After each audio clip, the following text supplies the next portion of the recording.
You can definitely tell that the characters here really have a different theme and duty, and it really shows in where they spend their time. The Duchess really is at control of the helm because she's never really that far from the site of grace. Now, the Sorceress,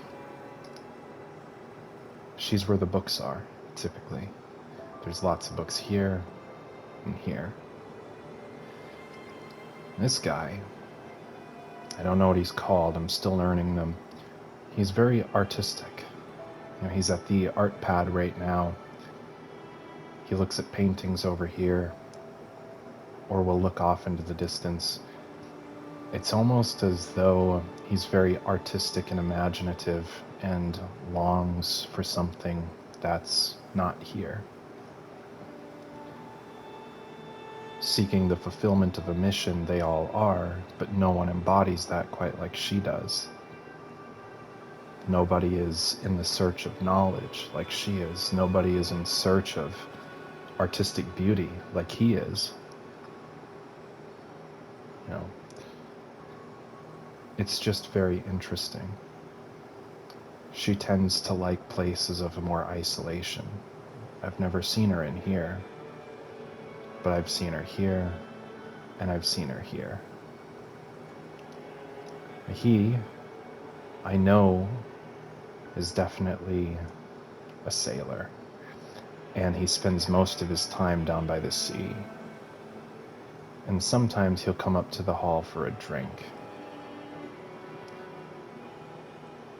So it really does seem to me as though each character is absolutely rich with character. Things that make them truly unique and stand out compared to everybody else. And I feel like that's how people are meant to be. But we live in a world where that's just not the case, and people tend to suppress their feelings. They tend to suppress their thoughts, their uniqueness, their creativity, their wants, their goals, their ambitions, their missions. Almost nobody alive even knows what their purpose is, let alone how to be happy. So it's in places like this that I find my rest. I enjoy looking at the beauty of what's around me where I can find it. I absolutely love this forest. I also like gazing into the distance where you see nothing.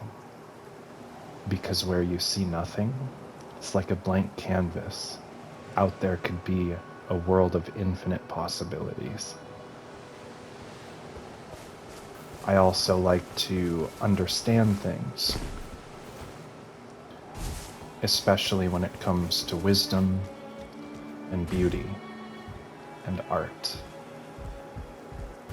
So quite frankly, I love every inch of this place. Every single inch. This is the most peaceful, happy place that I've ever seen in a Souls-like from Fromsoft. And not only that, you can tell, even on a day that is gray all the time, it feels so much brighter than even the sunny weather in Elden Ring's base game. You can clearly tell that to some extent, there's a different art direction in this place. It uses things from Elden Ring, but it feels night and day. It feels like something so much better.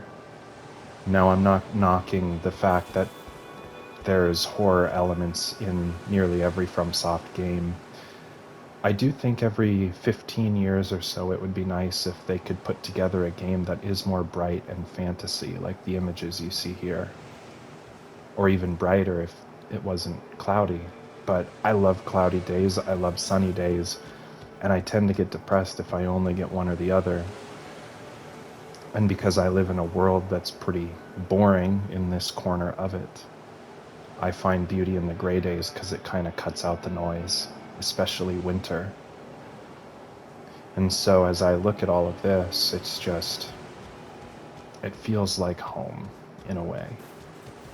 You know, my dream world would have medieval style, fantasy style knights. There's a difference between medieval historical and medieval fantasy. I like medieval fantasy.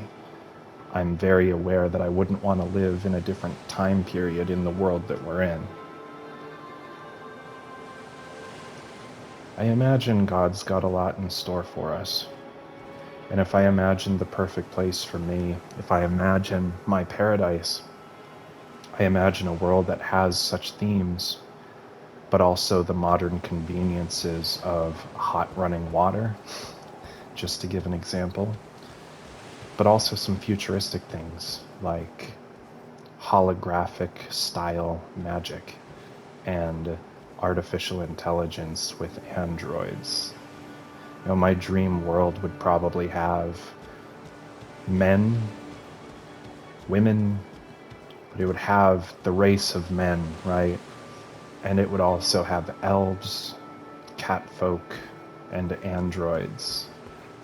And it would be steeped so heavily in this sort of fantasy theme that this game at the Round Table Hold embodies like almost no other. It's absolutely beautiful.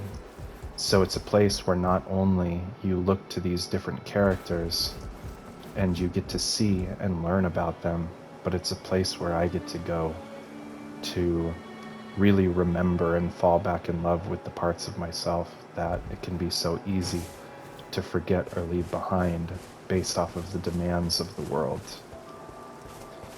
And I truly believe that with more effort and time, almost nothing is impossible. And I'm really excited to shape my future around those types of themes that I want.